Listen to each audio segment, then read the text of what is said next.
ഇന്നെനിക്ക് ക്ലാസ്സിലായിരുന്നു. ഞാൻ ഇന്നെങ്ങനെയാണ് പഠിച്ചത് നോക്കിയാലോ? ഇന്ന് രാവിലത്തെ വായനയൊക്കെ കഴിഞ്ഞതിന് ശേഷം കുറച്ച് വൈകിട്ടാണ് വായിക്കാനിരിക്കുന്നത്. ഏകദേശം ഒരു 11:30, 11:45 ആയിട്ടുണ്ട്.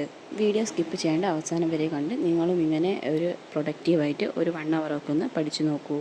എനിക്ക് കൂടുതലും ഓപ്പൺ ആയിട്ടുള്ള ഏരിയയിലിരുന്ന് പഠിക്കാനാണ് താല്പര്യം. അതുകൊണ്ട് തന്നെ ഞാൻ ഇതാ ചെറിയൊരു സ്പേസ് ഉണ്ടാക്കിയിട്ടുണ്ട്.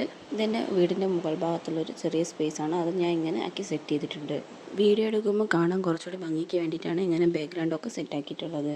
എനിക്ക് ഇങ്ങനെ ബാക്ക്ഗ്രൗണ്ടൊക്കെ സെറ്റാക്കിയിട്ട് പഠിക്കുമ്പോൾ നല്ല ഇൻട്രസ്റ്റ് ഉണ്ടാവാറുണ്ട് പഠിക്കാൻ. അല്ലാണ്ട് ഓപ്പണായിട്ട് പ്ലെയിൻ ആയിട്ടിരിക്കുമ്പോൾ എനിക്ക് പഠിക്കാനൊന്നും കൂടുതൽ താല്പര്യം ഉണ്ടാവില്ല. ഇങ്ങനെ നല്ല രീതിയിലൊക്കെ അറേഞ്ച് ചെയ്ത് വെച്ചൊക്കെ പഠിക്കുമ്പോൾ നല്ല ഇൻട്രസ്റ്റ് ഉണ്ട്. എന്നിട്ട് ഞാൻ ആദ്യം തന്നെ എന്താ ചെയ്യാൻ പോകുന്നത് വെച്ചാൽ ടേബിളൊക്കെ ഒന്ന് വൃത്തിയാക്കിയിട്ട് ഞാൻ താഴെ നിന്ന് കൊണ്ടുവന്നിട്ടുള്ള എല്ലാ ബുക്സും ഇന്ന് പഠിക്കാനുള്ള ബുക്സും കാര്യങ്ങളൊക്കെ ഞാൻ പോകുമ്പോൾ മുകളിലോട്ട് എടുക്കും. എന്നിട്ട് അവിടെ എല്ലാം കൂടി ഒന്ന് അറേഞ്ച് ചെയ്ത് വെക്കും. തൊഴിൽ വീഥീൻ്റെ ഒരു വീഡിയോ ഞാൻ അപ്ലോഡ് ചെയ്തിരുന്നു. PSCയിൽ എങ്ങനെയാണ് തൊഴിൽ വീഥി പഠിക്കേണ്ടത് എന്നൊക്കെ പറ്റിയിട്ടാണ് വീഡിയോ അപ്ലോഡ് ചെയ്തിട്ടുള്ളത്. വീഡിയോ കാണാത്തവരുണ്ടെങ്കിൽ വീഡിയോ കണ്ടു നോക്കൂ. ഞാൻ ഇതിൻ്റെ അവസാനം വീഡിയോ കൊടുക്കാം. ഞാനിപ്പോൾ യൂസ് ചെയ്യുന്നത് ടാലൻറ്റ് അക്കാദമീൻ്റെ ഡിഗ്രി ലെവൽ റാങ്ക് ഫയലാണ്. അത് വെച്ചിട്ടാണ് ഞാനിപ്പോൾ പഠിക്കാൻ പോകുന്നത്. ഞാൻ നോട്ട് ഉണ്ടാക്കാറ് ഓരോ സബ്ജക്റ്റിനും ഓരോ നോട്ട് വെച്ചിട്ടാണ് നോട്ട് ഉണ്ടാക്കി പോകുന്നത്.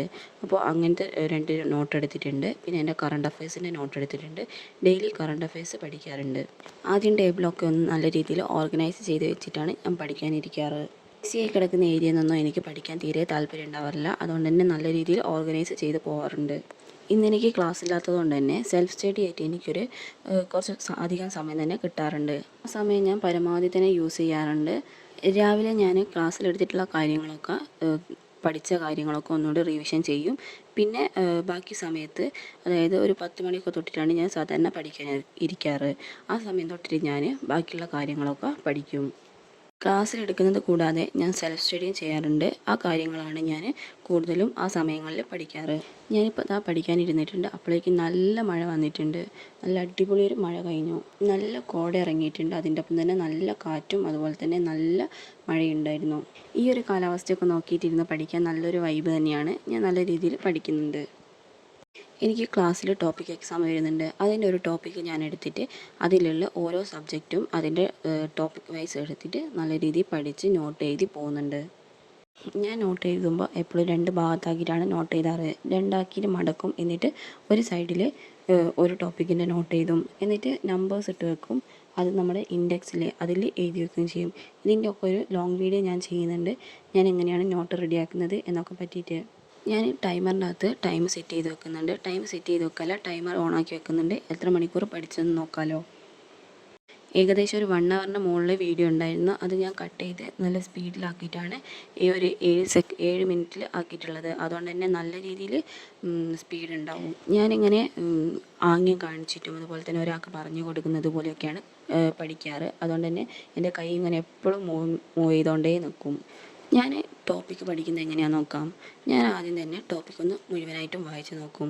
ആദ്യം ഞാൻ ടോപ്പിക്ക് ഏതാണെന്ന് നോക്കും. ആ ടോപ്പിക്കുകളൊക്കെ ഒന്ന് എഴുതി വെക്കും. എന്നിട്ട് ആ ടോപ്പിക്ക് എടുത്തിട്ട് റാങ്ക് ഫയലിൽ ആ ടോപ്പിക്ക് എടുത്തിട്ട് അതൊന്ന് നല്ല രീതിയിൽ ആദ്യം വായിച്ച് നോക്കും. എന്നിട്ട് രണ്ടാവും വായിച്ച് പഠിക്കുന്നതിൻ്റെ കൂടെ തന്നെ ഞാൻ നോട്ടും എഴുതി വെക്കും. അത് എഴുതി പഠിക്കുമ്പോൾ എനിക്ക് നല്ല രീതിയിൽ ഓർമ്മ നിൽക്കാറുണ്ട്.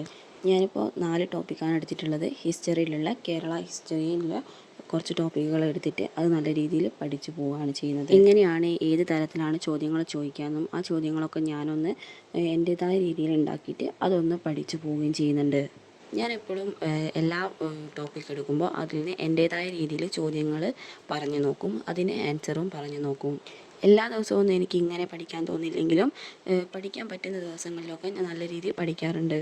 ഞാൻ കണ്ടിന്യൂസ് ആയിട്ട് 1 അവർ പഠിച്ചു പോവുകയല്ല ചെയ്തത്. ഇടയ്ക്ക് ബ്രേക്ക് എടുക്കുന്നുണ്ട്. അത് വീഡിയോൻ്റെ സ്പീഡ് കൂട്ടിയത് കൊണ്ട് നിങ്ങൾക്ക് മനസ്സിലാവുന്നില്ല എന്നേ ഉള്ളൂ. നിങ്ങളും പഠിക്കുമ്പോൾ ഒരു 1/2 അവറൊക്കെ ഇങ്ങനെ പഠിച്ചിട്ട് ഒരു 5 മിനിറ്റൊക്കെ ബ്രേക്ക് എടുത്തിട്ട് മാത്രമേ പഠിക്കാവൂ. എനിക്ക് പുറത്ത് നല്ല മഴ ഉള്ളതുകൊണ്ട് തന്നെ ബ്രേക്ക് എടുക്കുമ്പോൾ ഞാൻ ഫോണൊന്നും യൂസ് ചെയ്യാണ്ട് മഴയൊക്കെ ആസ്വദിച്ച് അതിന് ശേഷമാണ് പഠിക്കാനിരിക്കുന്നത്. പരമാവധി പഠിക്കുന്ന സമയത്ത് ബ്രേക്ക് എടുക്കുമ്പോൾ ഫോൺ നോക്കാതെ വേറെ എന്തെങ്കിലും കാര്യങ്ങളൊക്കെ ചെയ്യുക. കുറച്ച് എണീച്ച് നടക്കുക, കുറച്ച് വെള്ളം കുടിക്കുക, ഒന്ന് ടോയ്ലറ്റിലൊക്കെ പോയി വരിക. അങ്ങനെയൊക്കെ ചെയ്യുമ്പോൾ നമുക്ക് കുറച്ചുകൂടി ഫ്രഷ് ആയിട്ട് ഫീൽ ചെയ്യും. അല്ലാണ്ട് ഫോണൊക്കെ യൂസ് ചെയ്ത് നമ്മൾ പിന്നെ ഫോണിൻ്റെ അകത്തേക്ക് തന്നെ സ്ക്രോൾ ചെയ്ത് പോയിക്കൊണ്ടേയിരിക്കും. അതില്ലാണ്ടിരിക്കാൻ ഫോൺ നമ്മൾ പഠിക്കുന്ന സമയത്ത് വേറെ എവിടെയെങ്കിലും കൊണ്ടുവെക്കുക. അപ്പോൾ ബ്രേക്ക് എടുക്കുമ്പോൾ നമ്മൾ ഫോണിൻ്റെ അകത്തേക്ക് പോകില്ല. ബ്രേക്ക് എടുക്കുമ്പോൾ ജസ്റ്റ് ഒന്ന് എണീച്ച് നിന്ന് ജസ്റ്റ് ഒന്ന് അങ്ങോട്ടും ഇങ്ങോട്ടും നടന്നാൽ മാത്രം മതി. പിന്നുള്ളൊരു കാര്യം എന്താണെന്ന് വെച്ചാൽ 5 മിനിറ്റ് കൂടാതെ കൂടുതൽ നമ്മൾ ബ്രേക്ക് എടുക്കരുത്. അപ്പോൾ നമുക്ക് പഠിക്കാൻ തീരെ ഇൻട്രസ്റ്റ് ഉണ്ടാവില്ല. അപ്പോൾ നമ്മൾ എന്താ ചെയ്യേണ്ടത് വെച്ചാൽ ഒരു 5 മിനിറ്റ് മാത്രം ബ്രേക്ക് സെറ്റ് ചെയ്യുക. എന്നിട്ട് 5 മിനിറ്റ് കഴിഞ്ഞിട്ട് വീണ്ടും വന്ന് പഠിക്കാനിരിക്കുക. നമ്മുടെ ചെറിയ ചെറിയ ബുക്കുകളൊക്കെ അല്ലേ, ഈ നോവല്, സ്റ്റോറി ബുക്സ്, അങ്ങനത്തെ കാര്യങ്ങളൊക്കെ എടുത്ത് വെച്ചാലും മതി. എന്നിട്ട് ഒരു 5 മിനിറ്റ് ടൈമറൊക്കെ സെറ്റ് ചെയ്ത് വെച്ച് അതൊക്കെ ഒന്ന് വായിച്ച് ഫ്രഷ് ആയതിനു ശേഷം വീണ്ടും നമ്മൾ PSC പഠിക്കാനിരിക്കുക. എല്ലാ ടോപ്പിക്കും നല്ല രീതിയിൽ വായിച്ച് നോക്കിയതിന് ശേഷം മാത്രമേ ഞാൻ പഠിക്കാറുള്ളൂ. ആദ്യം നമുക്ക് വായിച്ച് എന്തെങ്കിലുമൊക്കെ മനസ്സിലാവുമല്ലോ, അതിൽ നിന്നാണ് നമ്മൾ പഠിക്കേണ്ടത്. വായിച്ചിട്ട് നമുക്ക് മനസ്സിലാവാത്ത കാര്യങ്ങൾ വീണ്ടും വീണ്ടും വായിച്ചിട്ട് അതും കൂടി മനസ്സിലാക്കി എടുക്കാൻ നോക്കുക. ഇപ്പോൾ ഇത് ഏകദേശം ഒരു 1 അവർ ആയിട്ടുണ്ട്. ഞാൻ എന്നാലും പഠിത്തം നിർത്തുന്നില്ല. എനിക്ക് കുറച്ചുകൂടി പഠിക്കാനുണ്ട്. അതും കൂടി പഠിച്ചിട്ട് മാത്രമേ ഞാൻ പഠിത്തം നിർത്തുന്നുള്ളൂ. 1 അവർ ആയി, അതുകൊണ്ട് പഠിത്തം നിർത്താമെന്ന് വിചാരിക്കരുത്. നമ്മളിന്ന് എടുത്തിട്ടുള്ള ടോപ്പിക്കുകൾ മുഴുവൻ പഠിച്ചിട്ട് മാത്രമേ നിർത്താവൂ. ഒരു 1 അവറിൻ്റെ അകത്ത് ഒരു 4 ടോപ്പിക്ക് തീർക്കണം ഞാൻ വിചാരിച്ചിരുന്നു. ഏകദേശം കുറച്ച് വരുന്നൊരു ടോപ്പിക്കാണ്. അതുകൊണ്ട് തന്നെ ഞാൻ ഒരു 1 അവർ അതിൻ്റെ കുറച്ചുകൂടി പഠിക്കുന്നുണ്ട്. ഇങ്ങനെ നോട്ട് എഴുതി പോകുന്നത് കൊണ്ടാണ് എനിക്ക് കുറച്ചുകൂടി സമയം വരുന്നത്. നോട്ട് എഴുതിയില്ലെങ്കിൽ നമുക്ക് ലാസ്റ്റ് റിവിഷൻ ചെയ്യുമ്പോൾ വീണ്ടും റാങ്ക് ഫയൽ മൊത്തമായിട്ട് പഠിക്കേണ്ടി വരും. അതില്ലാണ്ടിരിക്കാനാണ് ഞാൻ നോട്ടായിട്ട് എഴുതുന്നത്.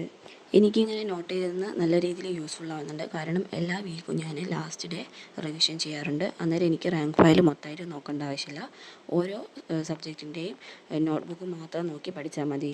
ഞാൻ ഇമ്പോർട്ടൻ്റ് ആയിട്ടുള്ള കാര്യങ്ങൾ മാത്രമാണ് നോട്ടിൻ്റെ അകത്തേക്ക് എഴുതാറ്. റാങ്ക് ഫയൽ മൊത്തമായിട്ട് ഞാൻ നോട്ടിൻ്റെ അകത്തേക്ക് എഴുതാറില്ല. എനിക്ക് വേണ്ട ഇമ്പോർട്ടൻ്റ് ആയിട്ടുള്ള കാര്യങ്ങൾ മാത്രമാണ് ഞാൻ നോട്ട് ചെയ്യാറ്. അപ്പോൾ ഇത്രയും കാര്യങ്ങളേ ഉള്ളൂ. നമ്മൾ പഠിച്ചു കഴിയുമ്പോഴത്തേക്കും വീണ്ടും മഴയൊക്കെ തുടങ്ങിയിട്ടുണ്ട്.